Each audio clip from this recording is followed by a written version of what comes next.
बोलिए श्री सतगुरुदेव भगवान की जय। सच्चे दरबार की जय। आशु पिता भगवान की जय। गुरु प्यारे साधकों, आज जो मैं आप सबके साथ अनुभव साझा करने जा रही हूँ वह है स्वामी प्रभु चैतन्यानंद जी का। वह बताते हैं कि यह बहुत ही विलक्षण अनुभव है, बहुत ही अद्भुत अनुभव है। मैं तो प्रचारक बनने तक की हिम्मत नहीं जुटा पाता, प्रचार करना तो दूर की बात है। अगर महाराज श्री का सधा हुआ मार्गदर्शन ना होता। मुझे याद है, मिशन में समर्पित हुए मुझे 1 साल हो गया था। मैं एक सेवादार के रूप में आश्रम में ही रह रहा था। उस दिन सुबह सुबह श्री महाराज जी ने हम में से 7 सेवादारों को बुलावा भेजा। हमारे कक्ष में पहुंचते ही श्री गुरु महाराज जी खूब उत्सुकता से बोले कि इन सबको भगवे रंग में रंग दो अब, क्योंकि ठीक है। जैसे ही यह सुना तो सभी भाइयों में उत्साह के बुलबुले उठने लगे, मात्र मुझे छोड़कर। शायद मेरी ही बुझी हुई शक्ल देखकर गुरु महाराज जी ने अगला प्रश्न पूछा, क्या किसी को डर भी लग रहा है? मैंने सबसे पहले हाथ उठाया और बोला कि महाराज जी, मुझे तो बहुत डर लग रहा है। मेरा यह जवाब सुनते ही गुरुदेव के मुखमंडल पर गहन गंभीरता छा गई। फिर उन्होंने सहसा सभी को बाहर जाने को कहा। बाहर जाते ही सभी भाइयों ने मुझ पर नाराजगी जताई। सबने कहा कि तूने वैसा कहकर गुरु महाराज जी को आहत कर दिया। एक दीदी ने तो मुझे यह भी समझाया कि देखो भैया, एक ऑफिसर अपने सभी जवानों को पूरी कमांडो ट्रेनिंग दे दे, फिर ट्रेनिंग के बाद उनकी फ्रंट पर पोस्टिंग करने से पहले उनसे पूछे कि तुम सब तैयार हो ना।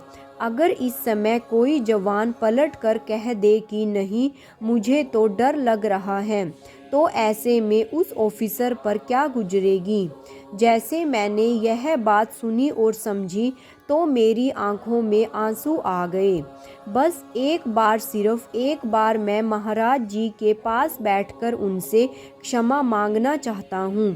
साथ ही वैसा कहने के पीछे अपनी भावनाएं बताना चाहता हूँ।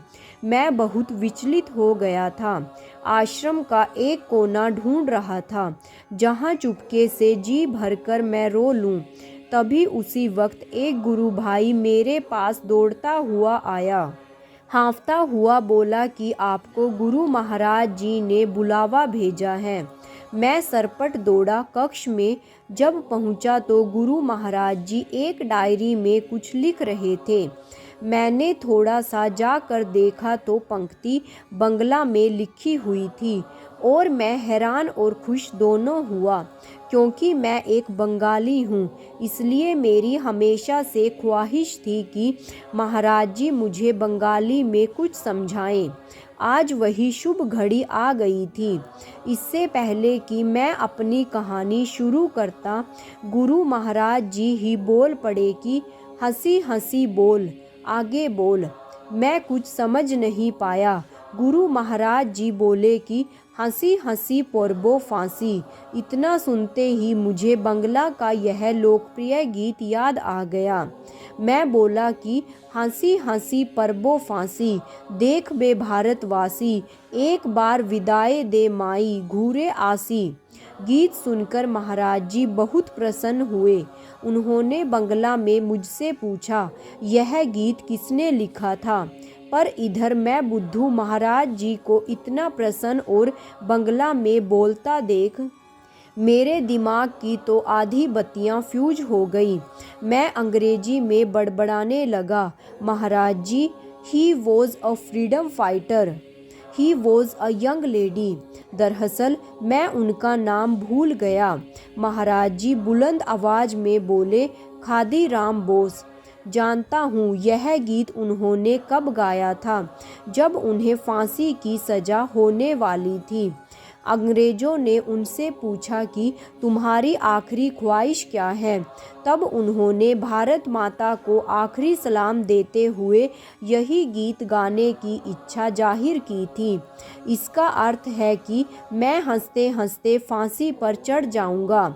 देखना सारे भारतवासी मुझे देखेंगे कि हे माँ मुझे विदाई दे। इतना सुनकर मैं अचानक बोल पड़ा, महाराज जी मुझे ना इसकी धुन याद आ रही है, क्या मैं आपको गाकर सुनाऊं? महाराज जी बोले कि हाँ हाँ जरूर, मगर भारतवासी की जगह जगतवासी लगाकर गाना। मैंने जी कहकर गाना शुरू कर दिया। हंसी हंसी परबो फांसी, देखत जगतबासी, एक बार जो ही मेरे सुर थमे, महाराज जी बोले यह गीत तेरे लिए प्रेरणा है। मैं बोला कैसी प्रेरणा गुरुदेव? महाराज जी बोले जा बाहर जाकर मनन कर। मैं प्रणाम करके बाहर आ गया तो ही गुरु की प्रेरणा कड़कती बिजली की तरह मुझ पर चमक उठी। जैसे खुद राम बोस जी ने हंसते हंसते फांसी पहनी थी, वैसे ही आज तुझे भी सत्य के लिए शहीद होने का अवसर मिला है। यह भगवा शहीदी का वैराग्य समर्पण पूर्व बलिदान का रंग है। हंसते हंसते इसे धारण कर पूरी निडरता से सत्य का ब्रह्मज्ञान का प्रचार कर। देखना जो प्रचारक मेरी आज्ञा में अंत तक चलेगा, उसे एक दिन भारत में ही नहीं बल्कि संपूर्ण जगत में वासी देखेंगे।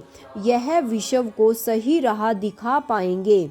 महाराज जी की यह प्रेरणा मेरी बुद्धि ही नहीं आत्मा में भी उतर गई।